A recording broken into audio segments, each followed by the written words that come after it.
శ్రీ గురుభ్యో నమః. హరి ఓం. ఇప్పుడు మనం చూస్తున్నటువంటిది తిలాభాండేశ్వరుడు. ఇది చాలా అద్భుతమైనటువంటి లింగం అండి. కాశీక్షేత్రంలో ఈరోజు కార్తీక మాసాన్ని పురస్కరించుకుని తిలాభాండేశ్వర స్వామి వారికి మనం రుద్రాభిషేకం అంతా కూడా చేసుకుని మరి దర్శనార్థమై ఈ వీడియో చేయడం జరిగింది. అందరూ తప్పక దర్శించవలసినటువంటి మనకి తిలాభాండేశ్వర యొక్క లింగం అండి. ఈ క్షేత్రం యొక్క విశిష్టత ఏమిటి, లింగం యొక్క విశిష్టత ఏమిటి అనేది తెలుసుకుందాం. మనకి కాశీలో అనేకమైనటువంటి లింగాల్లో తిలాభాండేశ్వరుడు కూడా ఒకటి. పాపాన్ని మరి తీసేటువంటి లింగాల్లో ఇది చాలా మంచి లింగం. మోక్ష సాధనాన్ని కూడా ప్రసాదించేటువంటి లింగం. మరి ఈ తిలహ అంటే నువ్వులండి. పాప పరిహారానికి శ్రేష్టమైనటువంటి ద్రవ్యం ఏమిటి అంటే తిల అంటే నువ్వులు.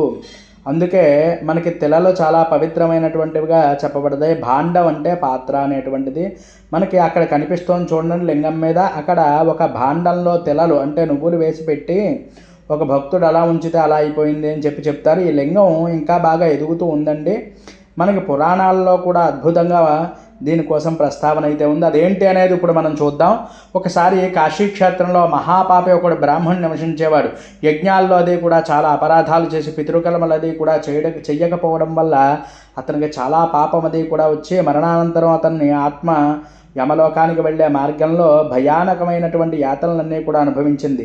గంగానదీ తీరంలో హరహర శివశివ అంటూ కేకలు వేస్తూ ఆ తెలలతో శివలింగాన్ని స్వరూపాన్ని తయారు చేసి ఒక చేత్తో చేసినటువంటి ఆ లింగాన్ని పూజించి క్షమాపణ కోరగా ఆ శివుడు ఆ యొక్క పాపాత్ముడైనటువంటి వాడికి ప్రత్యక్షమై ఇలా వరం ఇచ్చాడు. ఏ మానవుడైతే భక్తి శ్రద్ధలతో తిలాభిషేకం చేసి నన్ను పూజిస్తాడో వాడు పాపాలన్నీ కూడా నశించి ఆయుర్దాయం, ధన సంపద, పితృ దోషాలన్నీ కూడా తొలగిపోవడమే కాకుండా మోక్షాన్ని కూడా పొందుతాడు అని చెప్పబడింది. కాశీ మహాత్మ్యంలో కూడా ఈ విధంగా వివరించబడింది.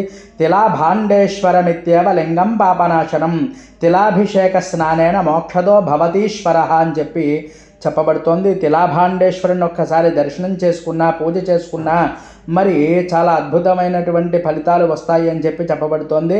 ఇది మాఘమాసంలో కానీ, శ్రావణ మాసం కానీ, కార్తీక మాసం కానీ, అలాగే శివరాత్రి కానీ చేసుకోవడం చాలా విశేషం. అలాగే పితృపక్ష కాలాల్లో కూడా ఈ లింగాన్ని పూజ చేసినట్లయితే అనారోగ్యాలు తొలగి వంశాభివృద్ధి అది కూడా కలుగుతుంది, ఆయుర్దాయం కలుగుతుంది, మానసిక శాంతి, భయ నివారణ కూడా కలుగుతుంది, మోక్షం కలుగుతుంది అని చెప్పబడుతోంది. అటువంటి గొప్ప లింగం ఈరోజు మనం అందరూ కూడా దర్శనం చేసుకుంటున్నాం. అందరూ నమస్కారం చేసుకోండి.